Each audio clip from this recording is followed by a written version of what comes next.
Hey guys, this is just a short little update following my recent upgrade of the battery on my Dyson vacuum cleaner.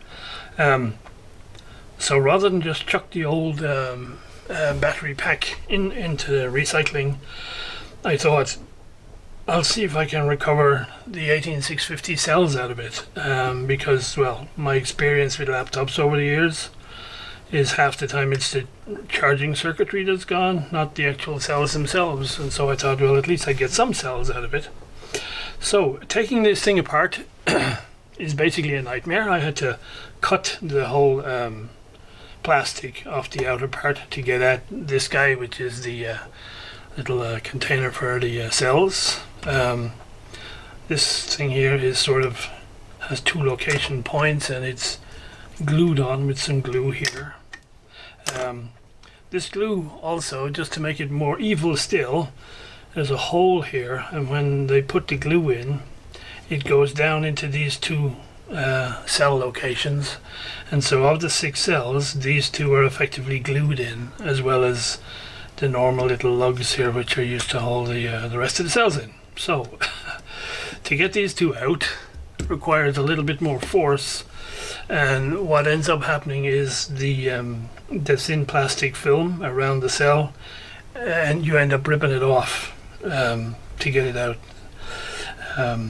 So yeah, it fights you all the way.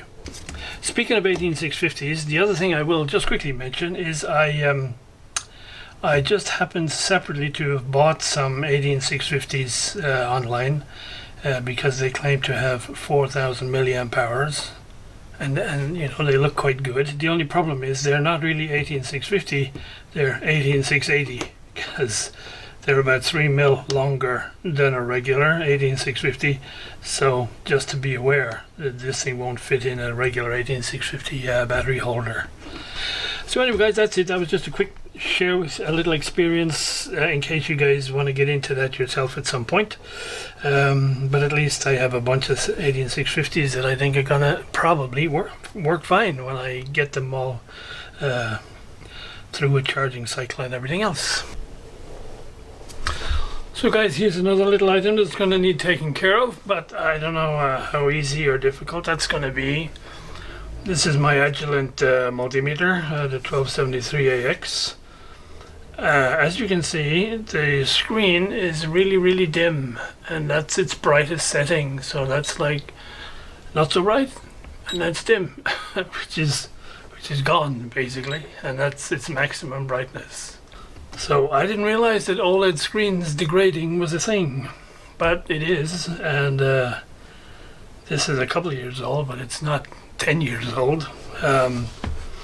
And this is clearly getting to the point where it's not usable anymore. So I think next time I buy a multimeter, it's going to be LCD, it's not going to be OLED.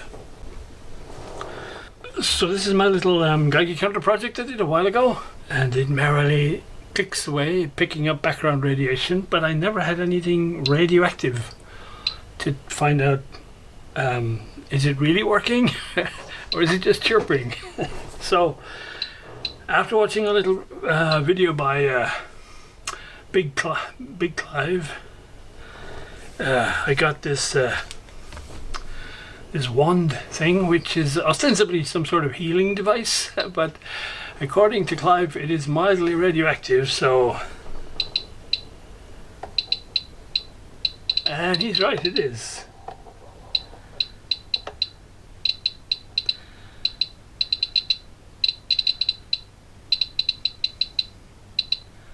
So there we are, it's good to know. Whoops, it's...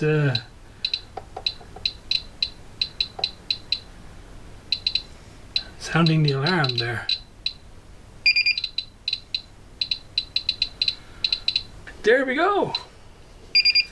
Case proved. The gadget actually works. How's that, eh? Good to know.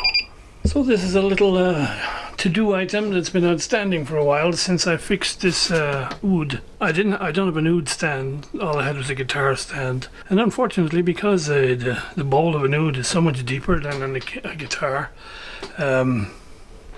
it sat out proud beyond the end of the of the bottom here, and so if you moved it at all, the thing would just fall out onto the floor. So I've been meaning for ages to make something to just hold them from falling out. So I printed up a couple of little extensions with a paddle on the end, and so now hopefully it won't fall out. So there's that one. And of course, as always, I had a senior moment, and version 1 didn't quite work because I made these guys too short. But we got there in the end. Major exporters are already implementing such restrictions. Vietnam, the world's third largest rice exporter, is banning rice exports.